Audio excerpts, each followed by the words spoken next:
പമ്പ ജലോത്സവം ഫെബ്രുവരി 1 നടത്താൻ ജില്ലാ കളക്ടറോട് നിർദ്ദേശിച്ച് ഹൈക്കോടതി. പരിഷ്കരിച്ച തീയതിയിൽ മത്സരത്തിന് അനുമതി നിഷേധിച്ചതിന് എതിരെ ബോട്ട് ക്ലബ്ബ് നൽകിയ ഹർജിയിലാണ് ഹൈക്കോടതി ഉത്തരവ്. നേരത്തെ 2 തവണ മത്സര തീയതി മാറ്റിയിരുന്നു.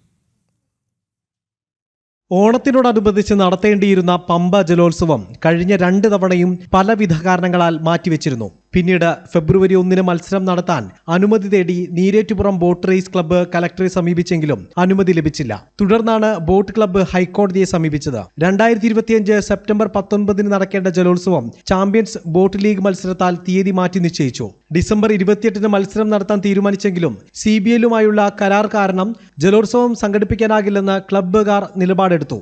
ഇക്കാര്യം ഹർജിയിലൂടെ കോടതിയെയും ബോധിപ്പിച്ചു. തുടർന്നാണ് നീരേറ്റുപുറം പമ്പ ജലോത്സവത്തിന് ഫെബ്രുവരി 1 അനുമതി നൽകാൻ ഹൈക്കോടതി കളക്ടറോട് നിർദ്ദേശിച്ചത്.